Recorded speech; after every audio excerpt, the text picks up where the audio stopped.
Hey everyone, welcome back to another podcast. So today's podcast is going to have a little chat about Stephanie Vane being at the Hiltown Sheep Shop, about the podcast, why we're doing it, and a little bit more coming about YouTube. Her lambing's coming now, main batch of lambing's coming. A few bits about it, a little bit about her weekly Cheviot sheep, and then also about Travis' social group that I'm part of.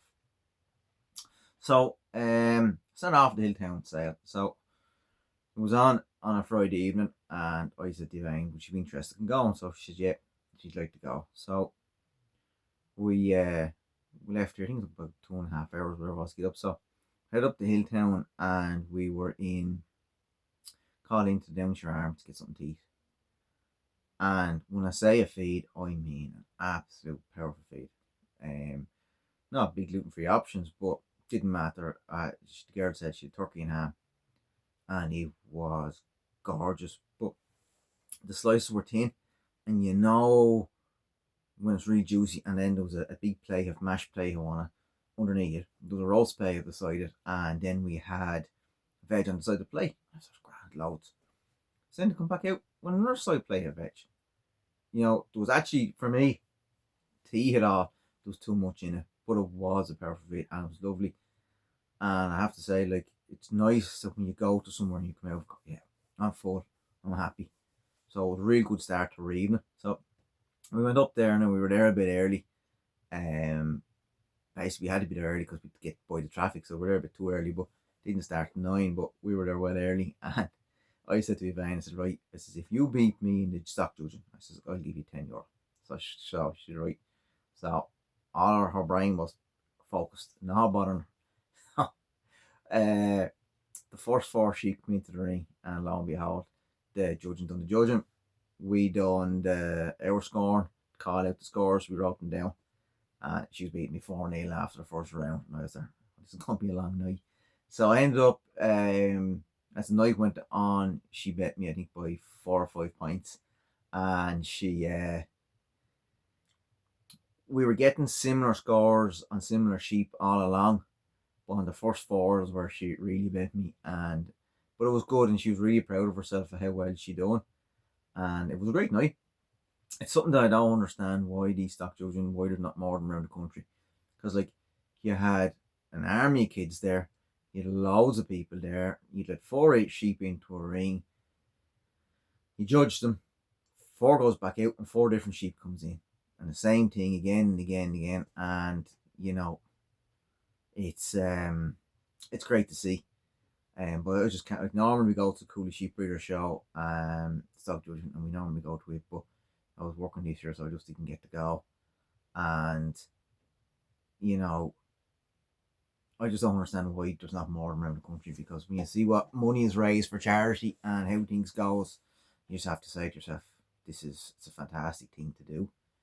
It really is. Like, it's great. But we got back, we were late enough getting home, and when you get home, you're there to yourself going, it's not gonna be early morning. But we didn't stay for the auction, but the sheep seem to be selling fairly well. So it was good. A good night out now, and we thoroughly enjoyed it. So next thing, the purpose of the podcast.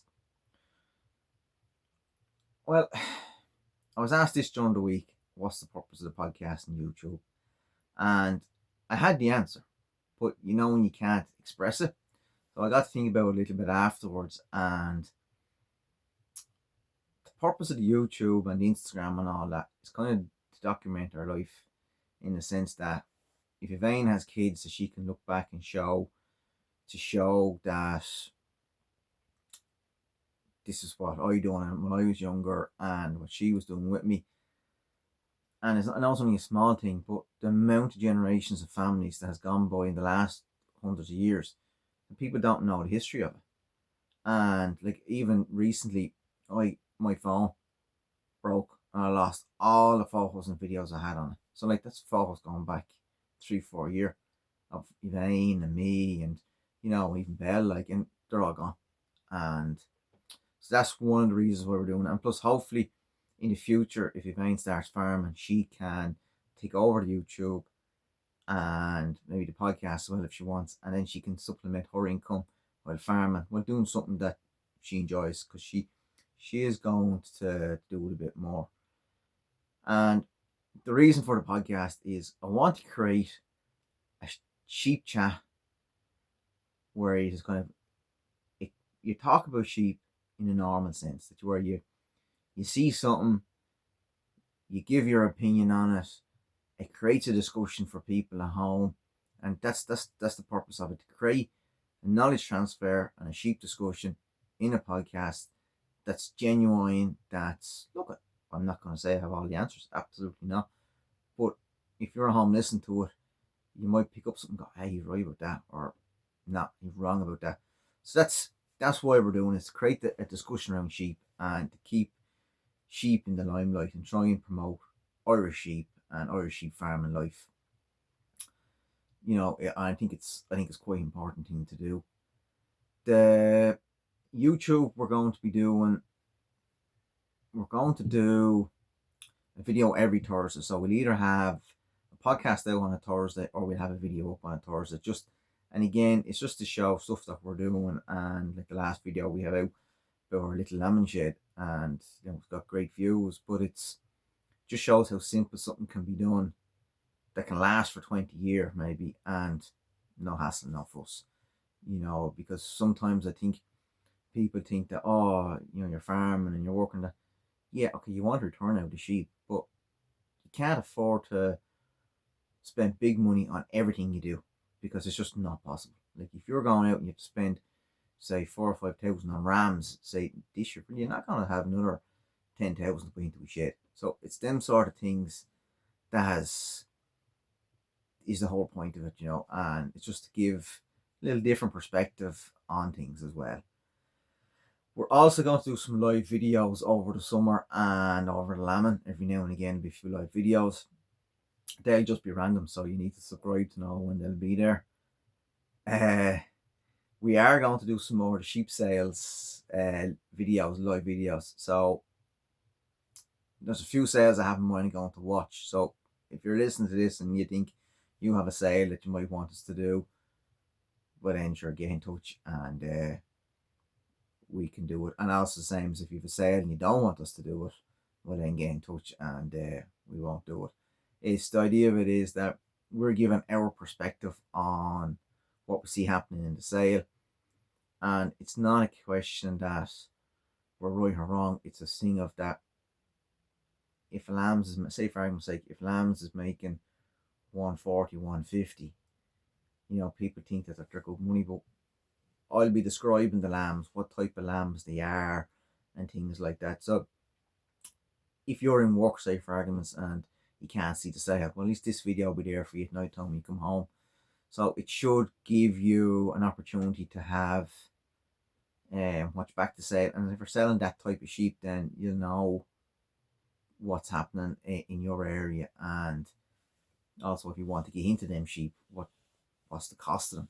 And you know, it's because not, I always find that when you're watching a sale, unless you're actually watching it, you miss out on the sheep, because the sheep will be in the ring and gone when you're looking at the numbers. And so that's what we're trying to do. And look, we're only going to do probably 4 or 5 in the summer, like, and try and see that we can enjoy it. And again, it'll depend. If I'm working when the sales on, I won't be doing it. If I'm off, I will. And the sun has appeared through the window, and it's great to see it, but it's affecting the video now. So hopefully we'll keep going and see how we get on. So then the podcast then too, we're going to bring an extra podcast out in the summer now. It might be till June or July, but we're going to bring it out in then, and it's going to be on, I think it's called Patreon, I think it's called it. So we're going to be on that, and the idea of it is that we're doing the podcasts, we have the YouTube there. As I say, it's just to get the Patreon, we just get, it's going to be $5 a month, and we're going to try and just get just a few bob back in, because I want to go and talk to a few people, have a few chats with them about farming, their farming life, and what they're doing and different things. So, you know, so it might just help a few bob for petrol and a few bits like that, you know. So that's what's coming up on the podcast and YouTube. And oh yeah, most important, this year on the podcast on YouTube, Elaine will be featuring a bit more, because I've always said, whenever I'm promoting the podcast on YouTube, I always say, join our journey. So this year she's really going to join us. So we're going to do something together, have a few chats about things, and like, what there will be one later on in the year. It's going to be simple. Like, she's 10, so she helped me out when I was lambing the ewes at home in the shed, and she's going to help me out when we're in the field. And just to give her perspective on shed, indoor lambing or outdoor lambing, because it could be interesting because we all have the next generation. We all want to farm our way, but we have to keep in mind that if they're the ones helping us, you want to make things as easy as possible for them. So just something like that, a few bits and pieces. So that's about the height of that. Main batch of lambings, yours is due. And we're looking forward to it. Yeah, I actually can't wait. It's really, how would you describe it? I can't believe it has come so quick. Lambing in March doesn't really suit what way we want to lamb outside. The nights are longer. April suits us better, but I'm off work, so you just have to work around it, I am looking forward to it. I know it's going to be hardship. I know there's going to be hassles. All the sheep are home now, so there's a lot of sheep on the fields. Grass is going to get tight. And I suppose, what would be the best way to describe it? Someone say, well, why would you be looking forward to lambing? Well, the reason I'd be looking forward to lambing is we bought different rams this year. So we have different Cheviot rams. We have some new blue-faced Leicester ram.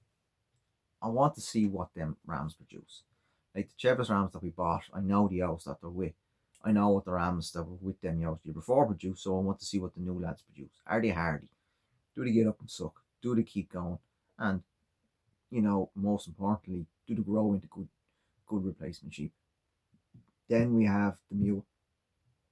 Like, we're only new into the mules. I want to see, do the lambs come black and white? What way they come? Did I pick the right ram? I think I did.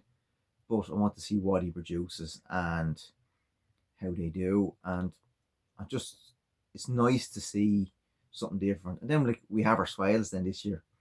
And, like, the swale ewes, I actually really love them. They're deadly. Like, they're the quietest ewes we have. It's unreal. Like, some of them just walk up to you and stand within 2 inches of you. You can't really pet them, but near enough to it. But if you had a cob in your hand, they definitely would eat the cob out of your hand. But like, I just think they're deadly. And then this year we ran a few Mayo ewes for the first time. There are a couple of them are hogget ewes, and a lot of them are old ewes. And I want to see how they fit into what I'm planning and doing and things like that. So I'm looking forward to it. Of course it's gonna be tough. And like, lambing and things around lambing is, how would you describe it? What's the best way to describe it? The best way to describe it is like playing football. Up to lambing, that's your pre-season. You're getting your feeding right, your nutrition right. You're getting everything ready. The league is your lambing. It's hard. The pitch is heavy. The ground is heavy. It's long hours, and it's not quite as enjoyable as sometimes you think. And you get bits of hardship, but then you get the sheep to the ground, get them going.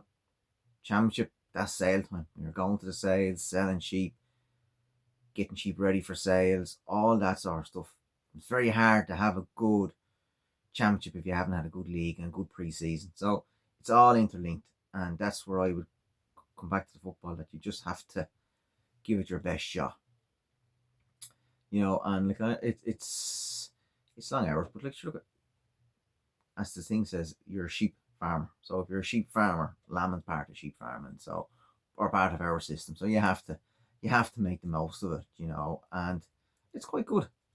So now I'm gonna have a little chat to you about our weekly Cheviot sheep and the pros and maybe cons of them as well, like maybe. But I suppose one of the pros to our weekly Cheviot sheep, that's something that has only been happening in the last couple of years, in the last 2 years, our lambs have actually been killing out in the factory much better. Now, they always killed out in our grade, what I mean is we've been getting an awful lot of U grades. So in 2024, our U grade ram lambs were getting 1 in 5. Now the Cumraid lambs, I sold 4 of them to the factory there, I think a week ago or so, 2 weeks ago, and they were 2 and 4 U grade lambs.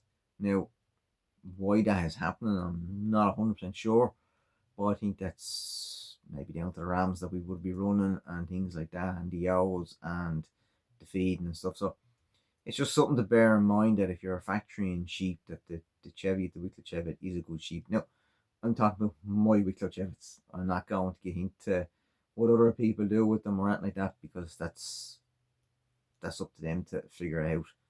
But and I suppose that brings us back to our rams. We have some hogger rams kept over this year, and the plan with them is to bring them to the SIS sale in Monaghan. But we won't be keeping hogger rams every year because I just don't have the ground. The reason I kept them this year was because they what you call it, I've spent a good bit of money in the last few years buying rams, so I wanted to get a few bought back for the rams that I bought. So in 2024 I sold 3 rams, and I was quite happy how I got on. They sold quite well. There were 3 completely different types of sheep, but they got on well. And this year's hogger rams are out the same rams, and so I'd hopefully they'll do well. But I suppose, and the thing we do with the SAS, we put 7 through for SAS, only 1 failed. That's a good hit. The reason it doesn't suit us like to keep the hogger rams is because you need a lot of grass from over the summer, and we just don't have enough of it. So the plan actually is going forward is that SAS or ram lambs, and have them for the Monaghan sale, and try and have them that with good ram lambs going to the sale instead of having the hoggets. And what actually decided me for doing that, not the feed and nothing like that. Last I had a ram lamb, and he was doing well all over summer, and he just for some reason just went boom. He just grew massively. Now his head wasn't the sweetest. But say you had horn Joes or even Suffolk cross Joes or black Suffolks, to run him with them, you'd have got a lovely cross of a lamb. Because he just was growing savage. Like, he was way bigger than anything else I had. And he wasn't getting overly minded, but he turned really quiet, and he was in the shed, and him and Elaine were getting on great, and I loved going up to see him and all that. And I was going to keep him for a hogger ram. And my 2 rams that were in the shed, one was a horn sheep and one was the blue-faced Leicester that I bought, got out of the pen that they were in and bet him up and broke his bloody leg. So I was absolutely gutted when I went up one evening, and here he was on the ground, panned out with a broken leg. And I was just there, like, Jesus Christ, like, it was sickening. And even now, like, it just wrecks my head that they're doing that, because he was such a good sheep. Like, as I say, he probably wasn't the sweetest, but he had size, he had power. If you want rams to finish lambs after him, he was a good job for that. And so that's kind of, I just said to myself, that just brought it forward to me and said, right, hogger rams is not the way to go for you. Have good ram lambs and push them on. So that's my idea. And there's something we're going to do now. Each year we're going to have SAS ram lambs and try and push them on, because it kind of comes back to our Cheviot Joe lambs. We don't keep Cheviot hoggets anymore for selling. And the reason we don't keep them is because, for the same reason, just with the rams, you need grass to push them on in the summer. You need to be able to feed them, get them into the sales, into the shows, and we have a lot of yells, so we're just kind of, it's kind of there's so much, so it's easier for us to hit the Blessington show and sale, hit in September, get whatever yow lambs we're selling, have them ready for that day, and that's it. And it might sound, oh God, you're adjusting your lambing and things for it. We kind of are a little bit, but you have to hit that day, and we've gone well the last few years, and look at, you have a plan for it and you stick to it. So the other thing too is, I suppose people that are watching the videos will notice that we've horn sheep as well as the Cheviots. And you might say to yourself, well, if your Cheviots are so good and doing so well for you, why have you changed a bit? Well, there's a couple of different reasons. Originally, our Cheviots years and years ago were on the hill, and the father and the uncle would have had them on the mountain in the summer with lambs, and then on the hill in the evening time, in the winter time, up to a certain point. But they always had good ground down the country, down Nashford, to bring the sheep to, that could put a bit of power into the lambs and all that too. At the moment, we're in a situation where we don't have that ground, so we're missing out on that fresh grass after lambing and putting the power into the lambs and into the ewes. So we kind of have to cut our cloth to suit, like, the horn sheep on some of our ground, on our poorer ground, they do better and they produce a better lamb. Our Dorsets are on the mountain, so that's why they're there. If they weren't working on the mountains and keeping things right, 50-50 whether I keep them. But our Chev, and also the other thing is, too, is since we've had the Cheviots, the Swaledales, and the Mayos, when we started doing this, we found that the ewes less taking the lambs going on at lambing time, because the Cheviot won't get involved with the Mayo or the Swale, and it's keeps everything separate, and the Dorset doesn't know any different. They don't get interfered anyway. But there was a few years when we adjusted a lot of Cheviots. We also the ewes were taking lambs off one another, and we got a lot of hardship off a few ewes, and that was also one of the reasons why we said we break them up a little bit. The other thing too is, if you go into a shop to sell more than one product, well, a sheep farm is the same. Like, back a number of years ago, we weren't getting on as well with our ewe lambs as we are now. Like, I could have 60, 70 ewe lambs to sell, and I remember going to different sales to sell them, and I remember selling them at home and different things. And okay, the average was okay, but like, our top prices were probably 145. We're getting a lot of 130s for them, and again you're getting a lot of hundreds for them as well. And we kind of have less of them to sell, but the average is way higher. Like last year, got 190 and 145 or something like that for the Cheviot lambs. And and I kind of always think that you can't put all your eggs in one basket. So we have increased back up our Cheviot numbers again now this year, and we will keep up our Cheviot numbers for the next couple of years. But it's like in any business, like, you don't want to pigeonhole yourself with an army of sheep that you can't sell. Because I watched in the sale, even the sale this year, and it was a really good sale, and I seen a lad selling Cheviot Joe lambs, and I had 3 and he had 20 in the batch, and my 3 made more, and my 2 worst ones still made more than they did. And I know to say it was a good sale, like, but if I had 20 lambs in the batch, it probably wouldn't have gone on as well as it did. And I just think sometimes when you're in the sale, if you're trying to sell everything, you're under more pressure. Where at least with the horn sheep and the mules, the horses, it breaks things up. You're hitting a different market, and it gives you an opportunity to do different things. And that's why the Cheviots, I like the Cheviots. We'll keep the Cheviots.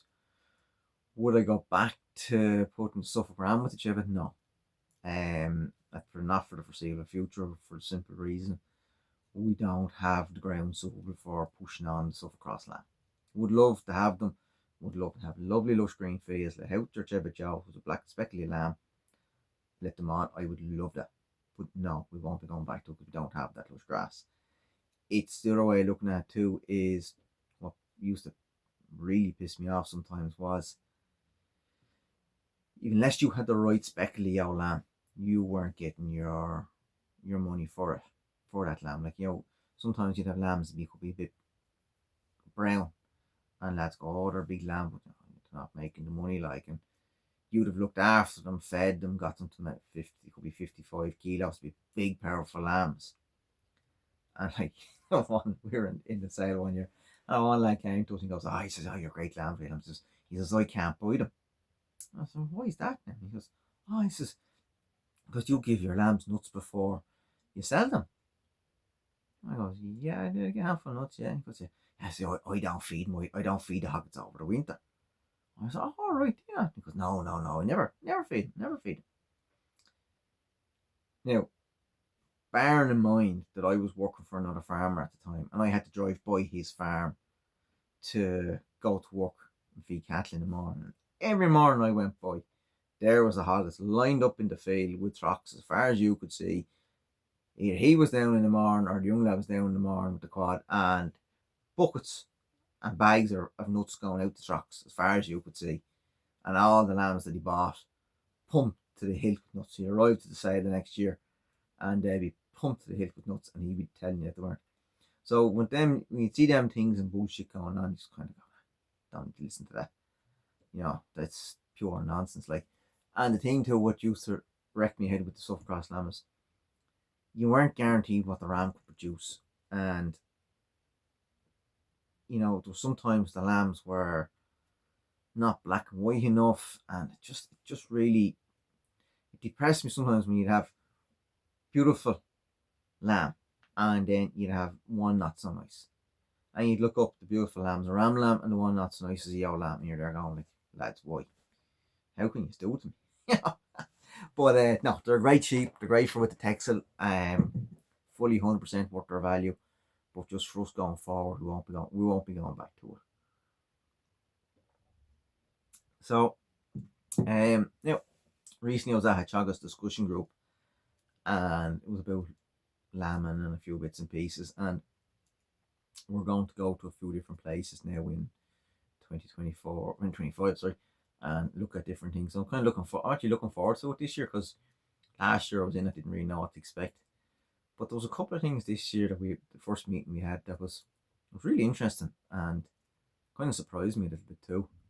There was a woman there, and she was talking about that she lambs inside, and she puts the owls lambs into the lambing pen, and when they're finishing the lambing pen, they go on to a bigger pen. She cleans out the lambing pen, puts the lime in, and rebeds it. So every owl that goes through them pens, she just fix them up brand new every time. Puts it into the wheelbarrow, wheels up, and I just thought to myself, that is serious dedication, serious work. I don't do it. I don't clean them out every time. And, I know where she farms, it's high ground. But even to just think about it for a minute, the dedication she puts in to do that shows how much interest she has in the sheep. And isn't that what I think is important about sheep farm, is that having them interests and that dedication, it's great to see. Then there was another guy, and he was telling us that last year he was in organics. Now I think he's in organics a while. Now this guy, how would you describe it? He comes to me across as someone who's in organics for being on an organic reason, for the good reason, not for the payments. And I don't know nothing about the chap, but he was telling us that he could only put 1/3 of his yowls to the ram because they had underlying issues. And like an underlying issue, and he was feeding them over the winter, and he was looking at them, and I think from what I could take of it was, it just seemed to me that the organics is okay if you have small numbers or you're in a certain area and it works. But there's an awful lot of people that I've been talking to, and they're talking about sheep, organics doesn't seem to be good for the stock. Now I understand that we're too much dose and all that, but I think stock wise and having to be restricted on the type of meat and the cost of the meat that you're feeding, like, to me, the organic sheep system in Ireland, I think it was a fair idea that the government or someone dreamt up to push it out. Why didn't they just give us money for X, Y, and Z and just let people who are in organic and doing organic right rather than push the numbers into it. Because like he was saying, it's like how could you have, even if you only had 50 ewes, how can you carry 2/3 of them not in land? And has took them all winter to pick up, like, and he's hoping now he'll have grass next year this summer for them, like, to flush them around again. I was thinking, like, it's crazy. As I say, I don't know his farming system, I don't know much about the chap, but it was just interesting to listen to him and talk about it, because it kind of, for me, it reaffirmed what I believed. Me, organics is not for me. I just wouldn't. I just don't think the stock would stick it. I think it's a pipe dream. You're only in it for the money, and I think long term, it's, while it would suit some people, it doesn't suit most. And then I also heard recently that they're using organic molasses. So now, I would not know the difference in what ordinary molasses is and organic molasses, but I know one thing: the price of it, I was told, was quite expensive. And it's mad. Like, it's mad the expenses going into the organics.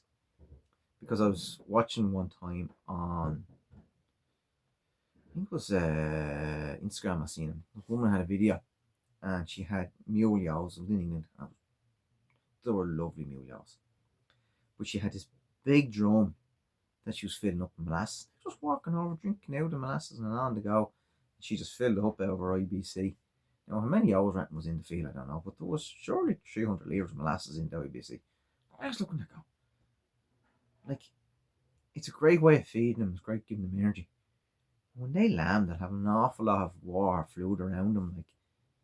Like, you could be creating more problems than what you're solving. Like, but it was good.